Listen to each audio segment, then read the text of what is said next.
sewer. It was the fact that the family decided to get out of there.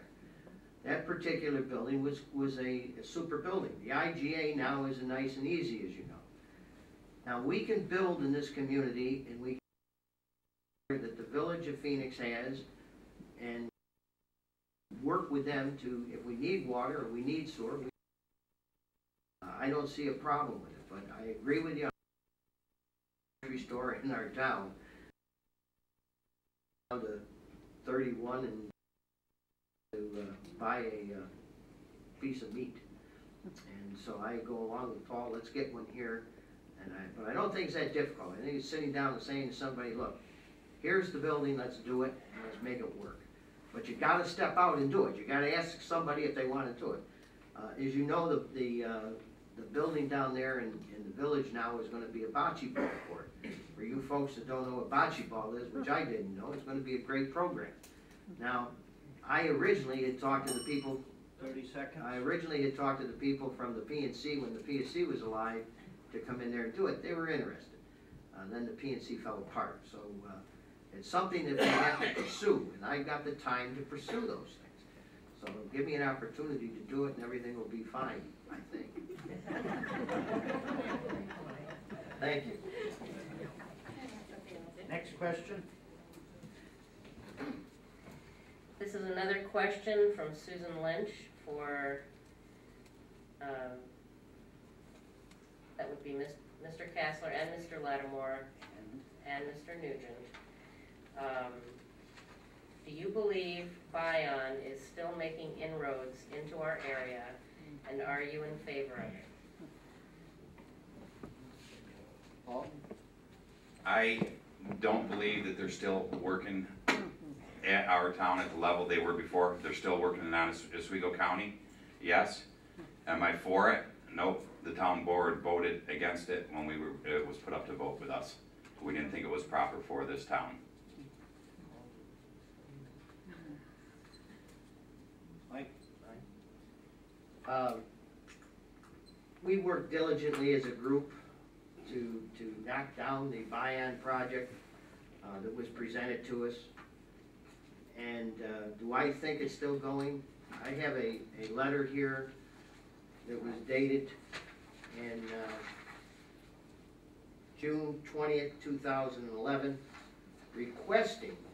requesting a bid for materials to build a Bion project somewhere in Oswego County. I pursued that with Mike Treadwell, who is the industrial park. He says he knew nothing about this taking place in this county. And I mentioned to him, I know a friend of mine that is with O'Brien and Gear. He says he's pursuing it through the O'Brien and Gear group. Okay, Mr. Treadwell now backed out and said, well, maybe there is something going on. Now up on the Riverview, their pamphlet that they have on the internet, which is right up here in Fulton, which is on the border of our town, they have a dairy processing company could produce high energy waste for an biodigester at the waste treatment system. Okay, that's what they say. They also have set aside in their brochure an area for a dairy processing plant. Now, I took the time to go to Pennsylvania and see what was going on at the Kreider Farm down there. The Kreider Farm has 1,400 cows on it. They do have a biodigester on it. And I have to tell you, I have no problem with it. Because it's 1,400 cows on a acre of land. Everything is working the way it is because they got a pollution problem. I have a problem with them coming to our county, and building something up here. Because 72,000 cows is what they want to do, no matter what they say they're going to do, but they've already got a spot picked out in the Riverview Mall. I will fight diligently to make sure that this does not come into our county. Does not come into our county. And the group that we're with, they will fight diligently that it doesn't come into this county. 30 seconds. So all I can tell you is that we're not going to have Bion there if I'm the supervisor, because I will challenge that board of legislators to give me an answer up front as an elected official. I am in this town, I live in the village, I live in the county, I live in the town, and those people all work for me as a voter. I work for you. Thank you.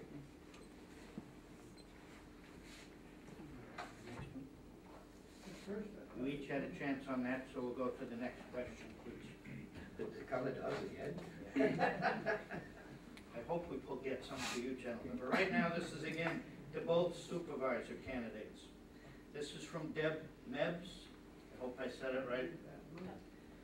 What is the most important lesson you have ever taught your children? And what is the most important lesson you have ever learned from them? Mike, you go first this time, please.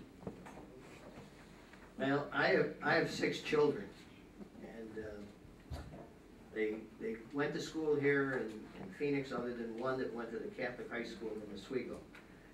And they have taught me numbers of lessons. And in the process, the most important lesson that I have taught them is to be respectful to their adult people that are around them, and be respectful to their kids that they're going to have. I think I was a good father. I will tell you, my wife was a better mother. I have to sort of say I was out working, trying to make $1, and my wife was home with those children, teaching them all the things that maybe I taught her what to do, I don't know. But she was a great mother. And today when I look at my children, I look at them and I'm very, very proud of them, because now they're having their grandchildren, or my grandchildren, and they're bringing their children up correctly. The question is a tough one to do, but I did a lot of things as a kid that were crazy. I talked to people about my schooling. I graduated from high school, and I was lucky to do that. And I have not ashamed of it, because those people taught me something, the teachers. And I told my kids, make sure that those teachers you listen to. Because no matter if you like them or dislike them, they're telling you something. And that's one of the things that really was important. Education is important. I didn't take advantage of my education. My father once said to me,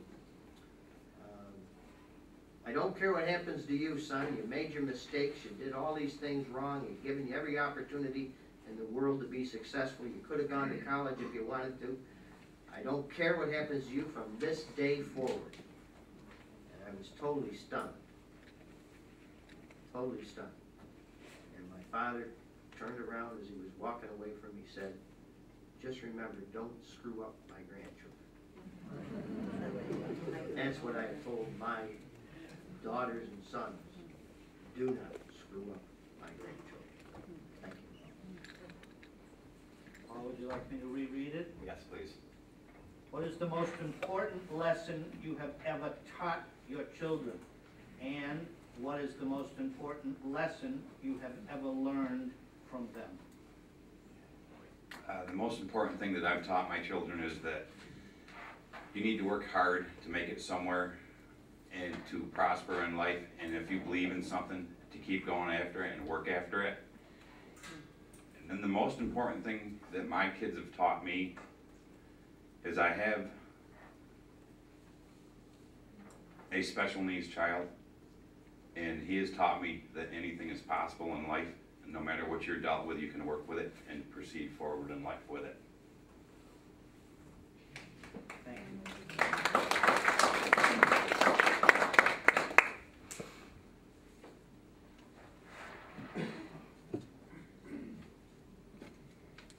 This is a question for all the supervisors from Sandra Couch. What would your plan be for the bowling alley cleanup? And is there anything in particular you have as a goal to improve the village or town? I'm going to pass that to you, because I had the last one. Paul can start first, it's his turn. The bowling alley cleanup, that is in the hands of New York State right now. The town